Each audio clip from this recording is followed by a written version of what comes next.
We're Dr. Gary and Barb Rosberg, America's Family Coaches, and we want to welcome you to this house call. It is a house call. Often we will come into your home and we will strengthen your marriage relationship, strengthen a friend relationship, but most importantly, we are strengthening the family relationship. And that's what we're going to do today.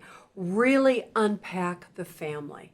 Not only our generation, but the next generation. And for some of us, it might be those that are our grandkids. This is for you, and we're here to strengthen and unpack a very, very important situation. Yeah, we received a question from somebody that we're connected with, and they said they have a 13-year-old son, and this son is experiencing and expressing a tremendous amount of the emotion of anger, and it's spilling out into the family. The other kids are feeling it, mom and dad are feeling it. Neighbors are feeling that it's at school. He's hurting, and this stuff is just spilling out. It's just a young junior hire in another city, but he's just having a tough time. And so we're going to coach and encourage that family, and then hopefully this can be some information that will help them coach and encourage you. I don't know anyone who isn't dealing with the raising of a child today, a male child, a masculine child. How much of this could be testosterone? How much of this is this sense of growing and individuating into the teen years and the wrestling with that? But how much of it is circumstantial? How much of it is peer group, his family situation? Is there a dad? Is there a mom? Is this a whole family? It's so important that we examine these kids today and we value these children and we love them and we love them well. But we don't walk away when they strike out. We don't walk away when they hurt us or try to unleash their pain. But what do we do, Gary? Well, we stay. And that's really the one word that we want to develop this whole house call around is the word stay. Stay in. Stay close and stay alert. Stay in. Let's unpack that. Yeah, you know, Barb, when I think about staying in, when a child, and you said it very, very well, that a child is individuating. I mean, this 13-year-old is in many ways more man than child, even though he's not perhaps acting mature. But there are all this stuff going on, intellectually, emotionally, cognitively, spiritually, relationally, hormonally. And so what often will happen is that the adolescent will push back against the person that they are safest with. And many times that's the mom or the dad. And so we need to stay. We need to stay in contact. We need to stay present. We need to be there emotionally. We need to be there physically. And we need to be there spiritually. And Gary, doesn't a young man need a father? Oh, man. I was with a gal earlier today and we were doing some work together.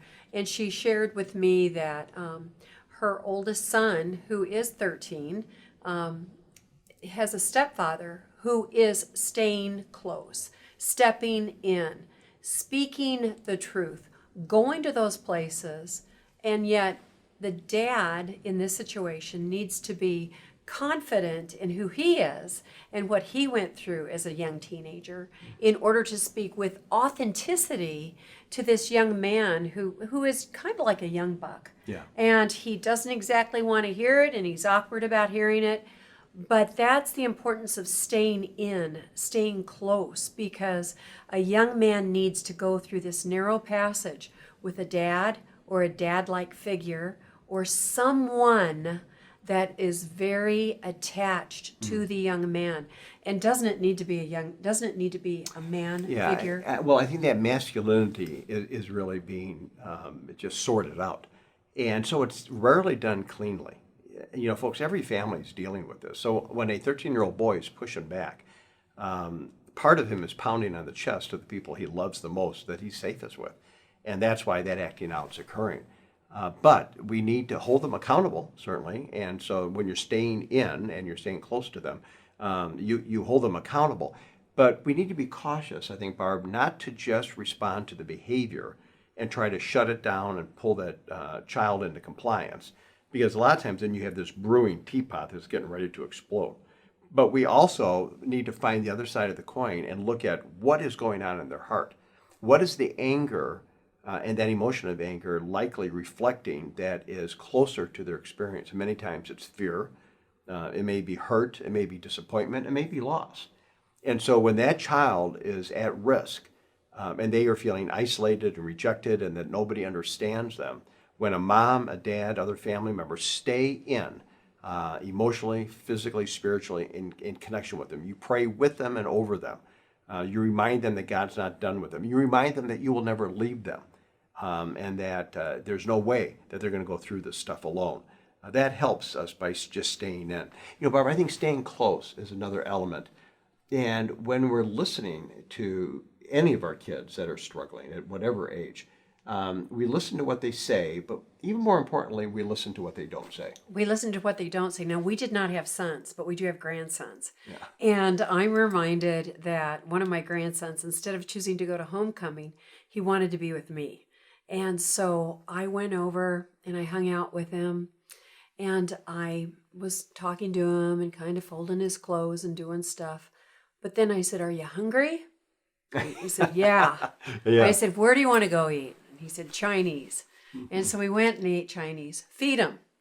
At this age, I think that boys spell love by feeding them. It's FOOD, food.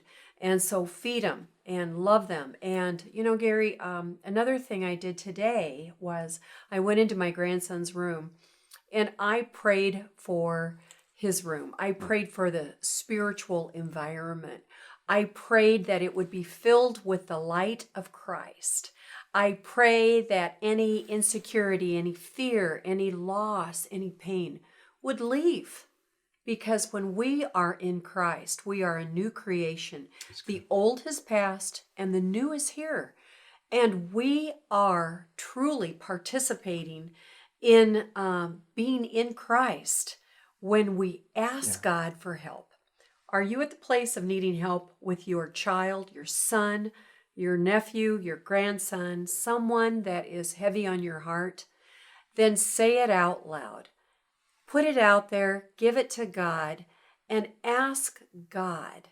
Pray about everything. And in everything, Gary, I'm reminded, give thanks. Yeah. Be thankful in all situations. It might be very, very difficult situation. It might be the hardest of the hard. But if you can say thank you. That's good, Barb. I'm telling you, it can move mountains. Yeah, I wish you would have been my grandma. I still can be. Yeah, I mean, they call her Gaga. This is the original Lady Gaga. Barb, in addition, the third area of staying is to stay alert. And we don't want to, underestimate something that might be occurring. If that child's isolating, if the grades are dropping, if you're seeing not just outbursts of anger, but real erratic behavior, maybe they're shutting down, maybe they're sleeping way too many hours or not enough hours or way under eating and losing weight or overeating. And if there's certainly anything that appears that they might be at risk with either substance abuse or, pornography issues of wanting to hurt themselves or another person, we need to stay alert to that stuff. And that's where it's always wise to reach out to other people. And so that's where you talk to your physician, their pediatrician, or a school counselor. You talk to a pastor, a social worker, a family counselor. You reach out so that not only are they not going to go through this alone, but you're not going to go through it alone. Stay alert to what's going on. Barb, I think it was Mark Twain that said, when your kid is 13 years old, and they're starting to act up, and you stick them in a barrel and you kind of throw them in the river and let them drift down. And, when they're 18 and they're still acting out, you just plug up the barrel. But our friend, Dr. Jim Dobson, said, it's a great illustration. In a book, he said, I think he called it Parenting Isn't for Cowards. And it shows a raft with a family in it. And, at age 8, 9, 10, 11, it's pretty smooth on that river. But then it starts hitting some white water. And it starts getting really, really turbulent. And then what he says is that 18, 19, 20, or 21, whatever, it's going to sort out. It's going to get better. But the most important thing is during those years of rebellion and during those years of pushing back, just stay in the boat. And so our buddy, Dr. Jim Dobson, kudos. I mean, stay in the boat, Mom and Dad. Don't get out of the boat. Because when that kid's pushing, they're pushing away, but they're drawing close. Stay in the boat and tell them that. I mean, grab their cheeks and, speak into their face. I love you, and I know this is a hard time, and maybe share your hard times that you went through, because a lot of us, I gave my parents a lot of heartburn at 13, 14, 15, 16, quite a few years. But you know what? We got to the other side of it. So stay. And as Barb, I think, reminded all of us, you know what? Jesus stays. He doesn't leave. He'll never forsake you. And so, guys, we're with you. We love these house calls. And you can even go to americasfamilycoaches.com and maybe even send in questions if you have topics that you want us to address. And then if you get this on Facebook or Twitter or Instagram or something, share it with other people and get them to subscribe or learn more about America's Family Coaches so that we can love on them and coach them as well. So bless you, we're for you, and thanks for letting America's Family Coaches come into your home with a house call today. Thank you.